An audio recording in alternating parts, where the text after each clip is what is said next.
নমস্কার বন্ধুরা, প্রত্যেকবারের মতো আবারও আমার রান্নাঘরে সবাইকে অনেক অনেক স্বাগত। আজকের তোমাদের সাথে শেয়ার করব ডিমের ফিঙ্গার। তো আমি জানি না এই রেসিপিটা আগে কেউ কখনো বানিয়েছে কিনা। তো এই রেসিপিটা কিন্তু খুবই চমৎকার, আর বিকেল হোক বা সন্ধেবেলার জন্য একটা পারফেক্ট একটা মজাদার স্ন্যাক্স রেসিপি। তো ডিম যে এভাবে মানে বানিয়ে খাওয়া যায়, ডিমের ফিঙ্গার যে এভাবে বানানো যায়, এটা যদি কারোর না জানা থাকে তাহলে আজকের রেসিপিটা কিন্তু তোমাদের জন্য রইলো। রেসিপি ভালো লাগলে লাইক কমেন্ট শেয়ার করবে, চ্যানেলটাকে সাবস্ক্রাইব করে আমাকে সাপোর্ট করবে। আমি এখানে 4টে সিদ্ধ ডিম নিয়েছি, তোমরা 4টে জায়গায় কমিয়ে নিতে পারো। তো এবার আমি এই ডিমগুলোকে একটা গ্রেটার দিয়ে ভালো করে গ্রেট করে নেব। তো এরকমভাবে কিন্তু গ্রেট করে নিতে হবে, হাত দিয়ে ভাঙার চেষ্টা করবে না, তাহলে কিন্তু যে ডিমের ফিঙ্গারগুলো সেগুলো তৈরি করতে পারবে না। যখন ওগুলোকে তৈরি করা হবে আর কি, কোনো মতেই কিন্তু হবে না। সেই জন্য ডিম আলু দুটোকেই কিন্তু গ্রেট করে নিতে হবে। তো প্রথমে আমি ডিমটা গ্রেট করে নিয়েছি আলাদা করে। তারপরে আর একটা থালার মধ্যে আমি এখানে একটা বেশ বড় সাইজের একটা সেদ্ধ আলু নিয়েছি। আলুটা খোসা ছাড়িয়ে আলুটাকেও ভালোভাবে আমি একটা গ্রেটার দিয়ে গ্রেট করে নিচ্ছি।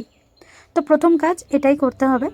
তো এদিকে দেখো, আলুটা গ্রেট করে নেওয়া হয়ে গিয়েছে, ডিম আলু দুটো নেওয়া মানে গ্রেট করে নেওয়া কমপ্লিট হয়ে গিয়েছে। এবার আমি কি করব, কড়াইয়ের মধ্যে দিয়ে দিয়েছি অল্প পরিমাণ কিছুটা সাদা তেল। সাদা তেলটাকে ভালোভাবে প্রথমে একটু গরম করে নিতে হবে। তো তেলটা গরম হয়ে যাবে, গরম হয়ে যাওয়ার পর এর মধ্যে আমি দিয়ে দিচ্ছি এখানে রসুন কুচি। তো আমি এখানে রসুনটা অ্যাকচুয়ালি ঠিক কুচি না, আমি থেঁতো করে নিয়েছি হামনদিস্তাতে। তো এখানে প্রায় 1 টেবিল চামচের মতো কিন্তু থেঁতো করা রসুন রয়েছে। তো রসুনটাকে ভালোভাবে একটু প্রথমে তেলের মধ্যে নাড়াচাড়া করে নেব। রসুনটা জাস্ট একটু নাড়াচাড়া করে নিয়ে এর মধ্যে দিয়ে দেবো একটা মিডিয়াম সাইজের পেঁয়াজ, লম্বা লম্বা কুচি কুচি করে কেটে নিয়েছি, সেটাকে হাত দিয়ে একটু মুড়িয়ে দিলাম। এবার এই পেঁয়াজ আর রসুনটাকে মোটামুটি একটু নাড়াচাড়া করে নেব, আর পেঁয়াজের কালারটা একটু চেঞ্জ হবে, এরকমভাবেই কিন্তু নাড়াচাড়া করতে হবে। তো প্রথমে বেশ কিছুক্ষণ নাড়াচাড়া করে নেওয়ার পর এবার আমি এর মধ্যে দিয়ে দেবো 1/2 টেবিল চামচ, সেই 1/2 টেবিল চামচের আদা বাটা আমি এখানে দিয়ে দিচ্ছি।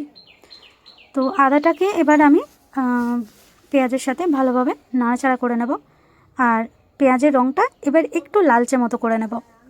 তো পেঁয়াজের রঙটা দেখো চেঞ্জ হয়ে গিয়েছে। এবার আমি এর মধ্যে দিয়ে দেবো একটু লঙ্কার গুঁড়ো। তো আমি একটা ছোট চামচের 1 চামচ মতো লঙ্কার গুঁড়ো দিয়ে দিলাম। দিয়ে দিচ্ছি 1/2 চামচ মতো হলুদ গুঁড়ো। লঙ্কা হলুদটা এবারও একটু নাড়াচাড়া করে নেব। লঙ্কা হলুদটা মিশিয়ে নেওয়ার পর এবার আমি এখানে যে আলুটাকে গ্রেট করে রেখেছিলাম, প্রথমে সেই আলুটাকে দিয়ে দিচ্ছি, আর এই আলুটাকে মশলার সাথে একটু নাড়াচাড়া করে নেব। মোটামুটি আলুটা মশলার সাথে ভালোভাবে মিশে যাবে, এরকমভাবে একটু নাড়াচাড়া করে নিতে হবে সময় ধরে। আর আঁচটাকে কিন্তু এই সময় একটু মিডিয়াম টু লোতে রেখে দেবে। এবার দিয়ে দিচ্ছি এখানে এভারেস্টের যে গরম মশলা, চিকেন কারি মশলা হয়, এভারেস্টের চিকেন কারি মশলা, সেই চিকেন কারি মশলা ছোটো চামচের 1 চামচ মতো দিয়ে দিলাম। দিয়ে একটু নাড়াচাড়া করে নিয়ে এর মধ্যে আমি দিয়ে দিলাম যে ডিম 4টে আমি গ্রেট করে নিয়েছিলাম, সেই 4খানা ডিম আমি দিয়ে দিচ্ছি। এবার ডিম আর আলুটাকে ভালোভাবে একটু নাড়াচাড়া করে নেব।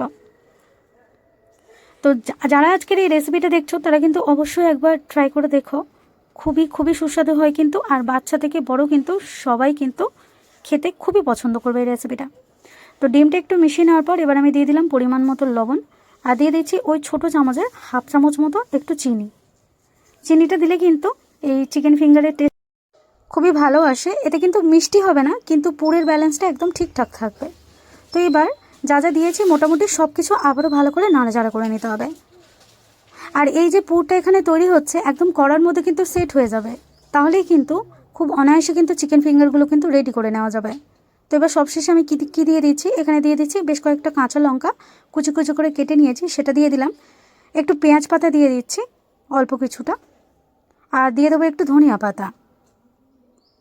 এবার এগুলোও ভালো করে আলুর সঙ্গে মিশিয়ে নেব। তো আলুর পুর রেডি হয়ে গিয়েছে। এবার সবশেষে আমি দিয়ে দেবো একটু গোলমরিচের গুঁড়ো। তো এখানে দেখো ওই ছোটো চামচের 1/2 চামচ মতো এখানে আমি দিয়ে দিয়েছি গোলমরিচের গুঁড়ো, আর একদম 2 পিঞ্চ মতো এখানে দিয়ে দিচ্ছি গরম মশলা গুঁড়ো।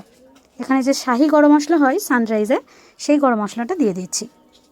এবার পুরো ডোটা একদম রেডি হয়ে গেছে, সব কিছু মিশিয়ে নেওয়া কমপ্লিট হয়ে গিয়েছে। এবার আমি কি করবো, এই ডোটাকে কিন্তু নামিয়ে একটু ঠান্ডা করে নেব, হাত ছোঁয়া মতো ঠান্ডা করে নিতে হবে। আর ততক্ষণে চলো আমি একটা ব্যাটার বানিয়ে নিই। এখানে দেখো একটা বাটি নিয়েছি, বাটির মধ্যে আমি নিয়ে নিচ্ছি কর্নফ্লাওয়ার। তো এখানে আমি প্রায় 3 টেবিল চামচের মতো কর্নফ্লাওয়ার নিয়ে নিচ্ছি। আর এইবার এই কর্নফ্লাওয়ারের মধ্যে দিয়ে দেবো ময়দা।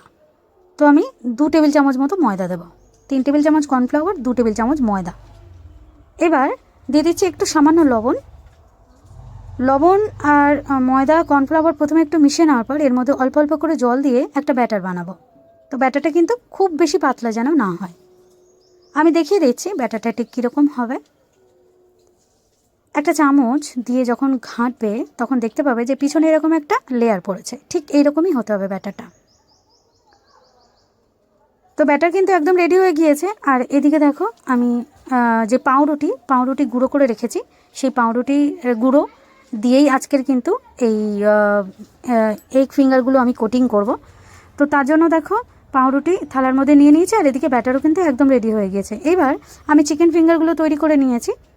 আর এগুলো আমি ঠিক যেভাবে আলুর ফিঙ্গার তৈরি করেছিলাম ঠিক সেভাবে তৈরি করেছি। জানি না কিভাবে ভিডিওটা ডিলিট হয়ে গেল, এগুলো যখন তৈরি করেছিলাম সেই ভিডিওটা, সেই জন্য দেখাতে পারলাম না। তো এটা কিন্তু অত্যন্ত সহজভাবেই কিন্তু তৈরি করা যাবে। আলুর ফিঙ্গারটা যেমন একটু সমস্যা হয়েছিল যে হাতে শুকনো ময়দা লাগিয়ে করতে হবে, এটা তেমনটা কোনো ব্যাপার নেই। এটা কিন্তু এমনি হয়ে যাবে, এমনি হাত দিয়ে লম্বা লম্বা করলেই কিন্তু এগ ফিঙ্গারগুলো কিন্তু রেডি হয়ে যাবে। তো এইবার একবার ব্যাটারের মধ্যে ডুবিয়ে নেওয়ার পর এগুলোকে পাউরুটির গুঁড়োর মধ্যে কোটিং করে নিতে হবে। এমনটা নয় যে দুবার কোটিং করতে হবে, কোনো দরকার নেই। এটা একবারই করলে হবে। তো আমি দেখো সুন্দর করে পাউরুটির গুঁড়োর মধ্যে এটাকে কোটিং করে নিয়েছি। আর এইভাবে কিন্তু এগুলোকে তৈরি করে আমি একটা সাইডে প্রথমে রেখে দেবো।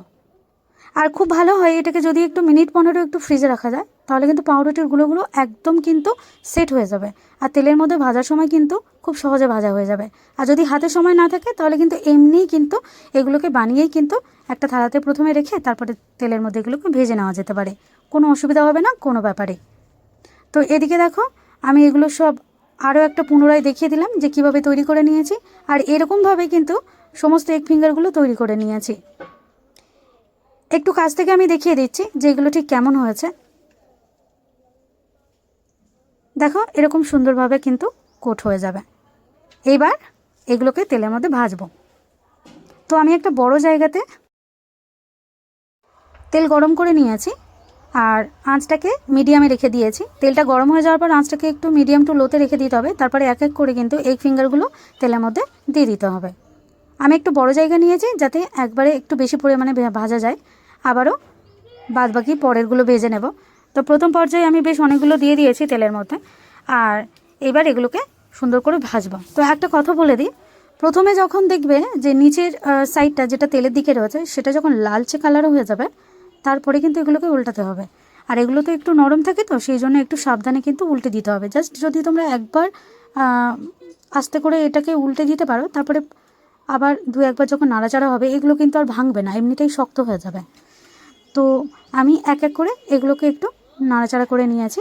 আর এইভাবে কিন্তু সুন্দর করে কালার করে কিন্তু সবগুলোকে ভেজে নিতে হবে। আরও একটু কালার হবে, কিন্তু এখনও হয়নি, বাকি আছে। তো এক এক করে সবগুলো ভেজে নিয়েছে। আর এইবার দেখো প্রপার কালার চলে এসেছে।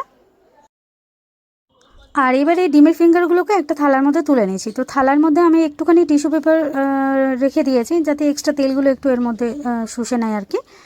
তো আজকের রেসিপি কিন্তু এই পর্যন্ত। রেসিপি ভালো লাগলে প্লিজ আবারও বলছি একবার বাড়িতে ট্রাই করো। আর আমাকে প্লিজ তোমরা একটু সাপোর্ট করো যাতে আমার এই ছোট্ট চ্যানেলটাকে একটু এগিয়ে নিয়ে যেতে পারি তোমার কাছে, এটাই আমার রিকোয়েস্ট। তো চলো সবাই খুব ভালো থাকবে। আসছি আবারও একটা নতুন রেসিপি নিয়ে আবারও শেয়ার করার জন্য। তো চলো সবাইকে টাটা। দেখতে থাকবে লিপিকার রান্নাঘর।